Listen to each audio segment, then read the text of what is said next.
1969 সালে বিজ্ঞানী আর.এইচ. হুইটেকার সমস্ত জীবজগৎকে 5 কিংডম বা 5টি রাজ্যে ভাগ করার প্রস্তাব করেন এবং পরবর্তীতে 1974 সালে বিজ্ঞানী মার্গুলিস সমস্ত জীবজগৎকে 2টি সুপার কিংডমে ভাগ করেন এবং সে আর.এইচ. হুইটেকারের 5টি রাজ্যকে তার 2টি সুপার কিংডমের আওতাভুক্ত করেন। সুপার কিংডম 1 এর অন্তর্ভুক্ত হচ্ছে রাজ্য 1 বা মনেরা এবং সুপার কিংডম 2 এর অন্তর্ভুক্ত হচ্ছে বাকি যে 4টা রাজ্য প্রোটিস্টা, ফানজাই, প্লান্টি এবং অ্যানিমেলিয়া। এখন সুপার কিংডম 1 কে বলা হয় হচ্ছে প্রোক্যারিওটা, সুপার কিংডম 2 কে বলা হয় হচ্ছে ইউক্যারিওটা। রাজ্য, এই যে রাজ্য, 5টা রাজ্য, এই 5টা রাজ্যের বৈশিষ্ট্য পড়ার আগে এই যে মনেরা সুপার কিংডম 1 এর অন্তর্ভুক্ত, সেক্ষেত্রে আমরা কি করব, মনেরার বৈশিষ্ট্যগুলো পড়ার আগে সুপার কিংডম 1 এর যে বৈশিষ্ট্যগুলো রয়েছে সেই বৈশিষ্ট্যগুলাই হচ্ছে মনেরার বৈশিষ্ট্য এবং সুপার কিংডম 2 এর যে বৈশিষ্ট্য রয়েছে সেই বৈশিষ্ট্যগুলাই হচ্ছে এই 4টা রাজ্যের বৈশিষ্ট্য। তো শুরুতে আমরা সুপার কিংডম 1 এবং সুপার কিংডম 2 এর বৈশিষ্ট্যগুলো পড়ে নিব। সুপার কিংডম 1 কে বলা হয় হচ্ছে প্রোক্যারিওটা, সুপার কিংডম 2 কে বলা হয় হচ্ছে ইউক্যারিওটা।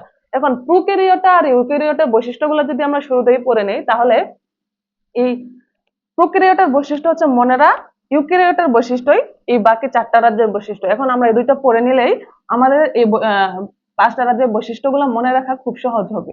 প্রোক্যারিওটা মানে কি? ক্যারিওটা এই জিনিসটার মানে হচ্ছে কেন্দ্রিকা বা নিউক্লিয়াস। গ্রিক ভাষায় নিউক্লিয়াসকে বলা হয় হচ্ছে ক্যারিয়ন।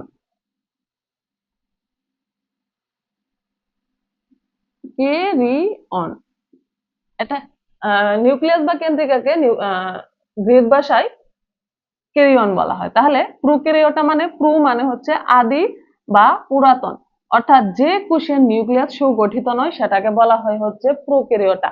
আর ইউক্যারিওটা মানে হচ্ছে যে কোষের নিউক্লিয়াস সুগঠিত। তো এখন আমরা পড়বো হচ্ছে প্রোক্যারিওটার বৈশিষ্ট্য। প্রোক্যারিওটা মানে হচ্ছে আদি কোষ বা যে কোষের নিউক্লিয়াস সুগঠিত নয়। নিউক্লিয়াস সুগঠিত নয় মানে কি? একটা সুগঠিত নিউক্লিয়াসে কি থাকে? একটা সুগঠিত নিউক্লিয়াসে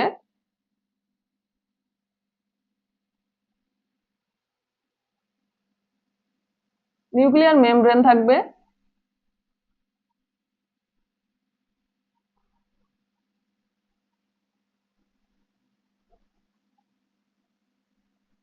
একটা সুগঠিত নিউক্লিয়াসে নিউক্লিয়ার মেমব্রেন দিয়ে নিউক্লিয়াসের যে ম্যাটেরিয়াল গুলো রয়েছে, ক্রোমোজোম, নিউক্লিয়াস, ক্রোমোজোম, নিউক্লিওলাস এবং নিউক্লিওপ্লাজম, এই ম্যাটেরিয়াল গুলাকে এই নিউক্লিয়ার মেমব্রেন বা নিউক্লিয়ার ঝিল্লি আবদ্ধ করে রাখবে, সুরক্ষিত করে রাখবে। কিন্তু প্রোক্যারিওটা বা আদি প্রোক্যারিওটা বা আদি নিউক্লিয়াস যুক্ত কোষে এই নিউক্লিয়ার মেমব্রেনটা থাকবে না। ফলে কি হবে, এই ক্রোমোজোম এবং নিউক্লিয়াসের ভেতরে যে নিউক্লিয় বস্তুগুলো রয়েছে সেগুলো সাইটোপ্লাজমে ছড়ানো এবং ছেটানো অবস্থায় থাকবে এবং এই নিউক্লিওলাসও অনুপস্থিত থাকবে।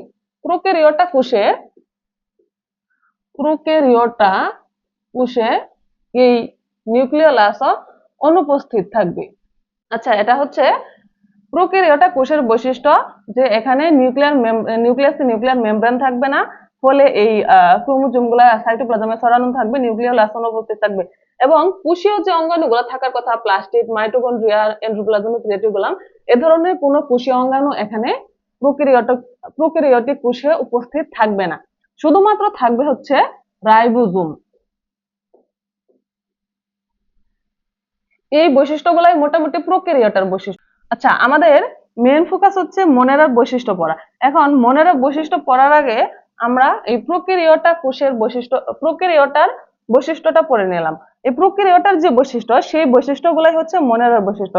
এরপরে এই মনেরার যে বাকি বৈশিষ্ট্যগুলো রয়েছে, এরা এককোষী, এরা আণুবীক্ষণিক জীব এবং প্রোক্যারিওটা অলওয়েজ এরা এককোষী হয়ে থাকে এবং এরা আণুবীক্ষণিক হয়ে থাকে এবং মনেরা হচ্ছে এরা ফিলামেন্টাস বা কলোনিয়াল। ফিলামেন্টাস মানে হচ্ছে একটা কোষের পিছনে আরেকটা কোষ এভাবে সংযুক্ত হয়ে এরা কলোনি গঠন করে। কলোনি মানে হচ্ছে দল বা কলোনিয়াল মানে হচ্ছে দলবদ্ধ। তো মনেরার যে জীবগুলা রয়েছে তারা এভাবে ফিলামেন্টাস বা কলোনি আকারে তারা থাকে। এরপরে এদের কোষ বিভাজন দ্বিবিভাজন প্রক্রিয়ায় সম্পন্ন হয়। দ্বিবিভাজন প্রক্রিয়াটা কি? কোষ বিভাজন মূলত 3 প্রকার: এমাইটোসিস, মাইটোসিস এবং হচ্ছে মিওসিস। এমাইটোসিস প্রক্রিয়াটা হচ্ছে, এমাইটোসিস কোষ বিভাজন প্রক্রিয়া, যে কোষের নিউক্লিয়াসটা কোনো ধরনের প্রস্তুতি ছাড়াই নিউক্লিয়াসের যে ক্যারিওকাইনেসিসের একটা প্রস্তুতি আছে, প্রোফেজ, প্রোমেটাফেজে, মেটাফেজ, অ্যানাফেজ, টেলোফেজ, এ ধরনের 5টি ধাপ সম্পন্ন করার পরে তারপর নিউক্লিয়াসটা মাঝখানে ভেঙে যায়। এটা মূলত মাইটোসিস কোষ বিভাজনের ধাপগুলা। কিন্তু অ্যামাইটোসিস কোষ বিভাজনে কোনো ধরনের প্রস্তুতি ছাড়াই নিউক্লিয়াসটা, এটা যদি একটা কোষের নিউক্লিয়াস হয়, সেই নিউক্লিয়াসটা মাঝখানে একদম ভেঙে যায়। কিন্তু দ্বিবিভাজন প্রক্রিয়ায় পুরো কোষটাই মাঝখানে ভাগ হয়ে যায়। তাহলে অনেকে কিন্তু তোমরা দ্বিবিভাজন মানে অ্যামাইটোসিস কোষ বিভাজন মনে করো যে অ্যামাইটোসিস কোষ বিভাজন এবং দ্বিবিভাজন একই, কিন্তু না। অ্যামাইটোসিস কোষ বিভাজন মূলত নিউক্লিয়াসটা মাঝখানে দুভাগ হয়ে যায়, তারপরে সাইটোপ্লাজম ভাগ হয়। কিন্তু দ্বিবিভাজন প্রক্রিয়ায় পুরো কোষটাই একসাথে মাঝখানে ভাগ হয়ে যায়। তাহলে রাজ্য মনেরার যে প্রোক্যারিওটার বৈশিষ্ট্য, সেই বৈশিষ্ট্যগুলো আমরা লিখলাম। এরপরে হচ্ছে এদের কোষ বিভাজন দ্বিবিভাজন প্রক্রিয়ায় হয় এবং প্রত্যেকটা রাজ্যের অর্থাৎ 5টা রাজ্যের একটা কমন বৈশিষ্ট্য হচ্ছে এরা কিভাবে খাদ্য গ্রহণ করে। তো খাদ্য গ্রহণের এই ব্যাপারটা পড়ার আগে তুমি এদের বৈশিষ্ট্যগুলা, এদের উদাহরণগুলা পড়বা। মনেরার বৈশিষ্ট্য, সরি, মনেরার উদাহরণ হচ্ছে ব্যাকটেরিয়া এবং হচ্ছে নস্টক বা নীলাভ সবুজ শৈবাল। নস্টক বা হচ্ছে নীলাভ সবুজ শৈবাল। এখন ব্যাকটেরিয়া কি করে? ব্যাকটেরিয়া মূলত অন্য একটা জীবের শরীরে তারা, ব্যাকটেরিয়া মূলত অন্য একটা, ব্যাকটেরিয়া কি করে? ব্যাকটেরিয়া মূলত অন্য একটা জীবের শরীর থেকে খাদ্য শোষণ করে নেয়। তাহলে এরা খাদ্য গ্রহণ শোষণ পদ্ধতিতে খাদ্য গ্রহণ করে থাকে। খাদ্য গ্রহণ শোষণ পদ্ধতিতে, শোষণ পদ্ধতিতে। এবং নস্টক বা নীলাভ সবুজ শৈবাল, এখানে দেখো একটা জিনিস লক্ষ্য করো, সবুজ। সবুজ মানে কি? এখানে অবশ্যই এই শৈবালের ভিতরে, শৈবাল মূলত প্রোটিস্টা রাজ্যের অন্তর্ভুক্ত, কিন্তু এই নীলাভ সবুজ শৈবাল মনেরা রাজ্যের অন্তর্ভুক্ত। এখন এর কারণটা হচ্ছে নস্টক বা নীলাভ সবুজ শৈবাল এর কিছু বৈশিষ্ট্য ব্যাকটেরিয়ার মতো এবং কিছু বৈশিষ্ট্য শৈবালের মতো, যার জন্য একে রাজ্য মনেরাই রাখা হয়েছে। আরেকটা বিষয় হচ্ছে নীলাভ সবুজ শৈবাল। এই সবুজ শৈবাল এর কারণ হচ্ছে এর ভেতরে ক্লোরোফিল আছে, যার ফলে সে ফটোসিনথেসিস বা সালোক সংশ্লেষণ প্রক্রিয়ায় খাদ্য প্রস্তুত করতে পারে। তাহলে মনেরার যে খাদ্য গ্রহণ প্রক্রিয়া, সেখানে ব্যাকটেরিয়া অন্য একটা জীব থেকে খাদ্য শোষণ করে নিয়ে সে খাদ্য গ্রহণ করে থাকে। আর নীলাভ সবুজ শৈবাল সে হচ্ছে ফটোসিনথেসিস প্রক্রিয়ায়, ফটোসিনথেসিস বা সালোক সংশ্লেষণ, ফটোসিনথেসিস, সিনথেসিস বা সালোক সংশ্লেষণ প্রক্রিয়ায় খাদ্য গ্রহণ করে থাকে।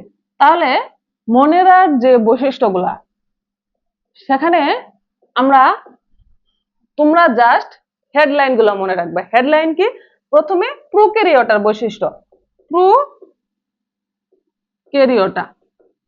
প্রোক্যারিওটার যে বৈশিষ্ট্য, তার মধ্যে তোমরা শুরুতেই বুঝতে পারতেছো এদের নিউক্লিয়াস সুগঠিত নয়, নিউক্লিয়ার মেমব্রেন থাকবে না, নিউক্লিওলাস থাকবে না, এবং এই ধরনের কোষে কোনো কোষীয় অঙ্গাণু থাকবে না, শুধুমাত্র রাইবোজোম থাকবে। এই কয়েকটা বৈশিষ্ট্য তুমি শুরুতে রাজ্য মনেরার বৈশিষ্ট্যের ক্ষেত্রে তুমি মনে রাখলা। এরপর হচ্ছে এদের কোষ বিভাজন দ্বিবিভাজন প্রক্রিয়ায় সম্পন্ন হয়। আরেকটা বিষয় হচ্ছে, ওই যে বললাম প্রত্যেকটা রাজ্যের একটা কমন বৈশিষ্ট্য হচ্ছে এদের খাদ্য গ্রহণ। এদের খাদ্য গ্রহণের ক্ষেত্রে তুমি এই উদাহরণ দুটো শুরুতে মুখস্থ করে ফেলবা। তুমি উদাহরণ দেখে বুঝতে পারবা ব্যাকটেরিয়া অন্য একটা জীব থেকে খাদ্য শোষণ করে নেয়, এবং নীলাভ সবুজ শৈবাল এখানে যেহেতু সবুজ বলছে তাই তার ভেতরে ক্লোরোফিল আছে, সে ফটোসিনথেসিস প্রক্রিয়ায় খাদ্য গ্রহণ করে থাকে। এই হচ্ছে তোমার মনেরার বৈশিষ্ট্য।